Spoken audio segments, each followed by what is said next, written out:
Hello दोस्तों, आज की ब्रेकिंग न्यूज, बड़ी खबरें, मुख्य समाचार और ताजा तरीन हेडलाइंस के साथ मैं गोपाल मिश्रा हाजिर हूं लेकर आज का अखबार। सुन लिया, समझो, पढ़ लिया। दोस्तों, आज तारीख है 12 अगस्त 2021 और दिन है गुरुवार।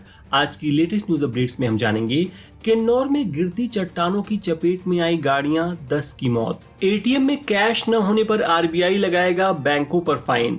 आज से लॉर्ड्स में खेला जाएगा भारत और इंग्लैंड के बीच दूसरा टेस्ट मैच।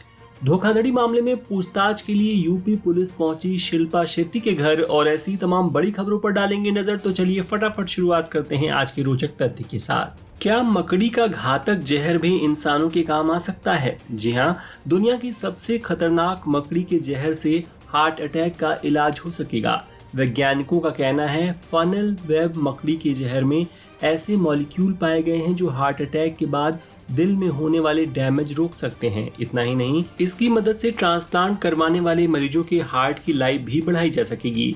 अब सुनते हैं देश दुनिया राजनीति की सभी बड़ी खबरें। बरसात में हिमाचल प्रदेश के पहाड़ों में लैंडस्लाइडिंग की घटनाएं लगातार सामने आ रही हैं। कल किन्नौर में पहाड़ों से गिरती चट्टानों ने नेशनल हाईवे 5 से गुजर रही हिमाचल रोडवेज की बस समेत एक ट्रक और 2 कारों को अपनी चपेट में ले लिया। हादसे में 10 लोगों की मौत हो गई, वहीं करीब 60 लोगों के मलबे में फंसने की खबर है। अब तक 10 लोगों को रेस्क्यू भी किया जा चुका है।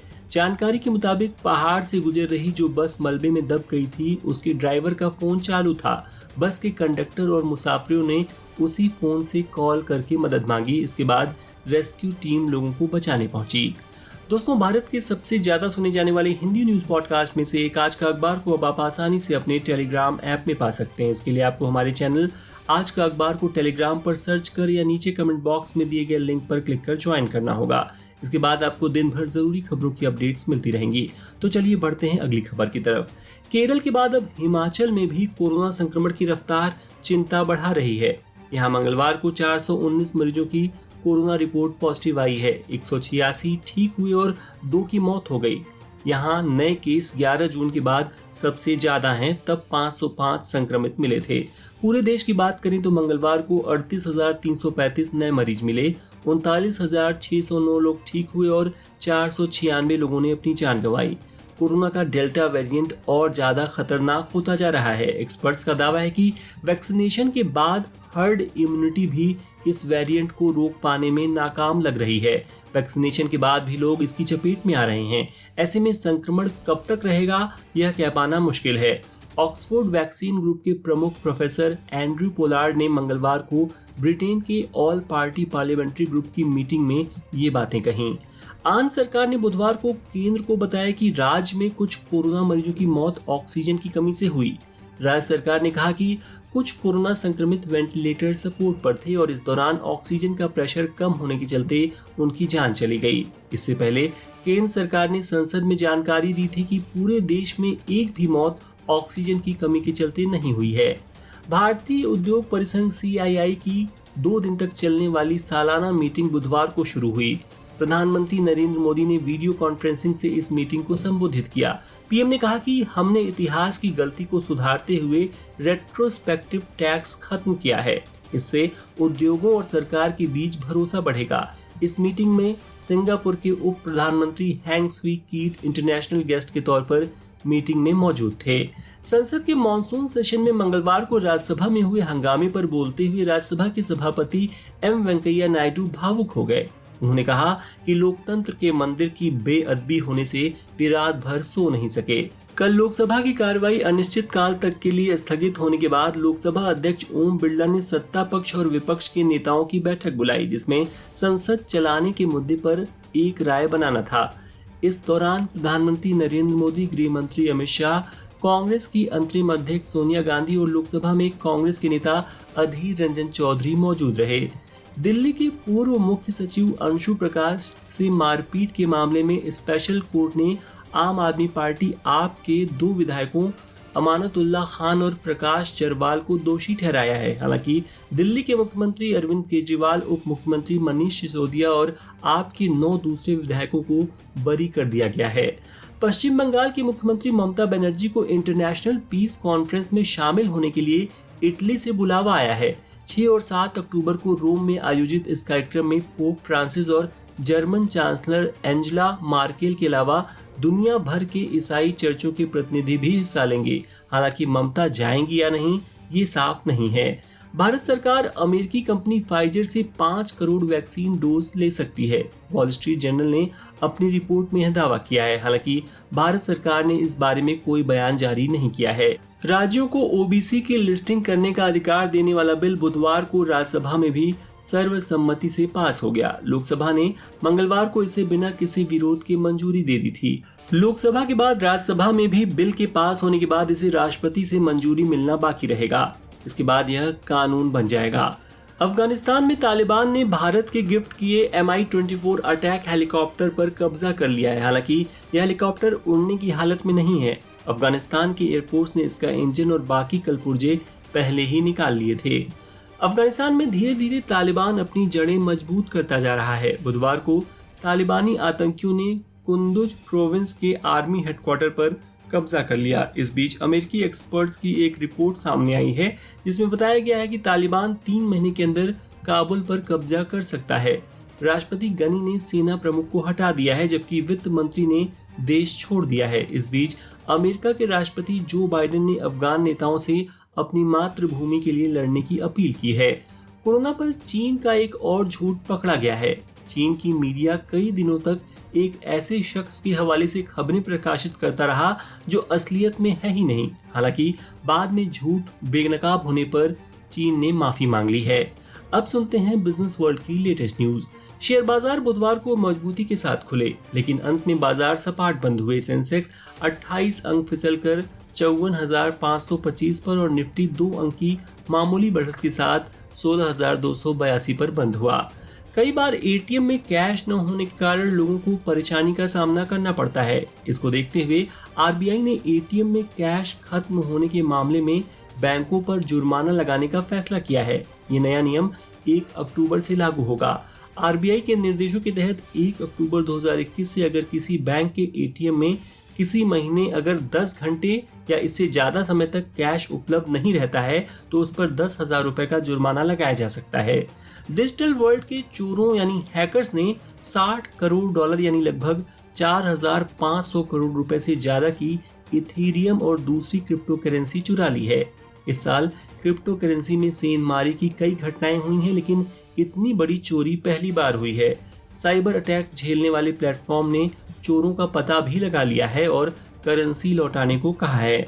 वह समय जल्द आ जाएगा जब आपको हाईवे पर एक भी टोल प्लाजा नहीं दिखेंगे। सरकार टोल वसूली के लिए प्लाजा की जगह ग्लोबल पोजिशनिंग सिस्टम यानी जीपीएस ट्रैकिंग वाला सिस्टम लागू करेगी। इसके लिए वह अगले 3 महीने में नई पॉलिसी लाएगी। अब सुनते हैं खेल जगत के मुख्य समाचार। भारत और इंग्लैंड के बीच दूसरा टेस्ट मैच शुरू होने से एक दिन पहले दोनों टीमों के लिए बुरी खबर आई। इंग्लैंड के स्टार गेंदबाज स्टुअर्ट ब्रॉड और भारत के ऑलराउंडर शार्दुल ठाकुर चोटिल हो गए। ऐसे में दोनों के दूसरे टेस्ट में खेलने की संभावना न के बराबर है। दूसरा टेस्ट आज गुरुवार से लॉर्ड्स के मैदान पर खेला जाना है। न्यूजीलैंड के पूर्व दिग्गज ऑलराउंडर क्रिस केन्स फिलहाल जिंदगी और मौत से जंग लड़ रहे हैं। वे इसी हफ्ते अचानक बेहोश हो गए थे। इसके बाद क्रिस को ऑस्ट्रेलिया के कैनबरा में एक निजी हॉस्पिटल में भर्ती कराया गया। वे फिलहाल लाइफ सपोर्ट सिस्टम पर हैं और उनकी हालत नाजुक बनी हुई है। क्रिस दिल की एक गंभीर बीमारी से जूझ रहे हैं। बांग्लादेश के ऑलराउंडर शाकिब अल हसन और वेस्टइंडीज की कप्तान स्टेफनी टेलर को बुधवार को क्रमशः पुरुष और महिला वर्ग में अंतर्राष्ट्रीय क्रिकेट परिषद यानी आईसीसी का जुलाई महीने का सर्वश्रेष्ठ खिलाड़ी चुना गया। वहीं इंग्लैंड के खिलाफ ट्रेंट ब्रिज में हुए पहले टेस्ट मैच में शानदार प्रदर्शन करने वाले भारतीय तेज गेंदबाज जसप्रीत बुमराह की आईसीसी टॉप 10 टेस्ट गेंदबाजों की लिस्ट में वापसी हो गई है। पूरी दुनिया जहां ओलंपिक के बाद अपने चैंपियन एथलीट्स के स्वागत में लगी हुई थी, वहीं ऑस्ट्रेलियन एथलीट्स के साथ उनके ही देश में सख्त बर्ताव किया जा रहा है। सभी खिलाड़ियों को सख्त कोरोना प्रोटोकॉल से गुजरना पड़ रहा है। 17 गोल्ड समेत कुल 46 मेडल जीतने वाले ऑस्ट्रेलियाई एथलीट्स को एडिलेड में कम से कम 14 दिन की क्वारंटाइन से गुजरना होगा। अर्जेंटीना के स्टार स्ट्राइकर लियोनेल मेसी ने फ्रांस के पेरिस सेंट जर्मेन यानी पीएसजी क्लब को ज्वाइन कर लिया है। पेरिस में उनका शानदार स्वागत हुआ और लोग उनकी जर्सी पहने एयरपोर्ट पर दिखे। हजारों फैंस अपने नए स्टार को देखने के लिए क्लब के स्टेडियम के बाहर खड़े हुए थे। पीएसजी में वे एम्बाप्पे, नेमार और डिमारिया के साथ खेलते नजर आएंगे। भारतीय टी20 टीम और आईपीएल की फ्रेंचाइजी दिल्ली कैपिटल्स के लिए अच्छी खबर है। मिडिल ऑर्डर के बैट्समैन श्रेयस अय्यर कंधे की चोट से अब पूरी तरह से उबर चुके हैं। वे आईपीएल 2021 के फेज 2 में खेलने के लिए तैयार हैं। भारत और इंग्लैंड के बीच ट्रेंट ब्रिज में हुए पहले टेस्ट में स्लो ओवर रेट की वजह से दोनों टीमों के वर्ल्ड टेस्ट चैंपियनशिप टैली में 2-2 पॉइंट काट लिए गए हैं। इसके साथ ही मैच रेफरी क्रिस ब्रॉड ने दोनों टीमों पर 40% मैच फीस का जुर्माना भी लगाया है। दोस्तों, आगे बढ़ने से पहले आपसे एक छोटी सी रिक्वेस्ट करना चाहूंगा कि यदि आज का अखबार आपको पसंद आ रहा हो तो प्लीज इसे उन मित्रों के साथ जरूर शेयर करें जो बिना समय गंवाए दिन भर की बड़ी खबरों को सुनना चाहते हो। आपकी कमेंट्स और शेयर्स हमारे लिए बहुत मायने रखते हैं और हम इसके लिए आपके आभारी हैं। साथ ही रिक्वेस्ट है कि स्क्रीन पर दिख रहे फॉलो बटन को प्रेस कर हमारे चैनल को फॉलो कर लें और नोटिफिकेशंस पाने के लिए बेल आइकन पर टैप कर दें। तो चलिए अब सुनते हैं मनोरंजन जगत की कुछ बड़ी खबरें। सैफ अली खान और करीना कपूर ने अपने दूसरे बेटे का नाम जहांगीर रखा है, जिस पर उन्हें काफी ट्रोल भी किया जा रहा है। इस पर स्वरा भास्कर ने ट्रोलर्स को लताड़ लगाते हुए ट्वीट किया कि ऐसा करने वाले दुनिया के सबसे बड़े गधों में से एक हैं। हाल ही में किशोर कुमार की बर्थ एनिवर्सरी के मौके पर खबरें आई थी कि गांगुली परिवार बेटे अमित, सुमी और wife Leena Chandavarkar legendary singer की जिंदगी पर फिल्म बनाने जा रहे हैं। परिवार के सदस्य ही इस फिल्म को डायरेक्ट और प्रोड्यूस करने वाले हैं। परिवार के सदस्यों ने अब इस बायोपिक की तैयारी भी शुरू कर दी है। स्क्रिप्ट तैयार होने में कम से कम 1 साल का वक्त लगेगा। आमिर खान की फिल्म लाल सिंह चड्ढा की शूटिंग लगभग पूरी हो चुकी है। करगिल में शूटिंग खत्म होने के बाद वहां के डीएम संतोष सुखदेव ने एक दिलचस्प खुलासा किया। बताया कि यहां आमिर खान ने 2.5 किलोमीटर लंबी सड़क का चौड़ीकरण करवाया। उन्होंने अपनी तरफ से कॉन्ट्रैक्टर हायर किए और सड़क बनवाई, फिर वहां उन्होंने शूटिंग की। बॉलीवुड एक्टर गोविंदा और शक्ति कपूर ने हाल ही में जी कॉमेडी शो के एक स्पेशल एपिसोड को शूट किया जो 15 अगस्त को दिखाया जाएगा। ये फिल्म राजा बाबू का एक सीन है जिसमें शक्ति कपूर, नंदू और गोविंदा 27 साल बाद राजा बाबू की पोशाक में नजर आए। वेब सीरीज स्कैम 1992 के स्टार प्रतीक गांधी के फैंस के लिए एक अच्छी खबर है। प्रतीक गांधी हंसल मेहता की अपकमिंग फिल्म में मुख्य भूमिका में हैं, जिसका टाइटल अभी नहीं रखा गया है। बॉलीवुड एक्ट्रेस शिल्पा शेट्टी की मुश्किलें कम होने का नाम नहीं ले रही। लखनऊ की एक महिला ने उनके खिलाफ करोड़ों की धोखाधड़ी करने पर केस दर्ज करवा दिया है। शिकायत के बाद मुंबई और यूपी पुलिस पूछताछ के लिए बुधवार को एक्ट्रेस के जुहू स्थित घर पहुंची और पूछताछ की। और अब आज की रोचक खबर। सुपरमार्केट में आपने भालू वाले सॉफ्ट टॉयज तो बहुत देखे होंगे, पर क्या असली भालू भी सुपरमार्केट में आ सकता है? जी हाँ, कैलिफोर्निया के ग्रोसरी स्टोर में शनिवार की सुबह लोग खरीदारी कर रहे थे कि अचानक उनकी नजर काले रंग के एक भालू पर पड़ी। सब डर से सहम गए क्योंकि वह भालू स्टोर की गलियों में बड़ी लापरवाही से घूम रहा था। अंत में भालू को वॉलमार्ट स्टोर के पास मौजूद एक ट्रेलर के नीचे से पकड़ लिया गया। तो दोस्तों, ये हो गई आज के प्रमुख समाचार पत्रों में छपी ताजा तरीन खबरें। अब समय है कल पूछे गए प्रश्न का उत्तर देने का। कल मैंने पूछा था, भारतीय एथलेटिक्स महासंघ AFI ने किस दिन को हर साल जेवलिन थ्रो डे के रूप में मनाने की घोषणा की है? 6 अगस्त, 7 अगस्त या 8 अगस्त? सही जवाब है 7 अगस्त। जिन्होंने भी सही उत्तर दिया उन्हें बधाई। और अब आज का सवाल है कि जीपीएस के फुल फॉर्म में जी का क्या अर्थ है? A ज्योग्राफिकल, B ग्राउंड या C ग्लोबल?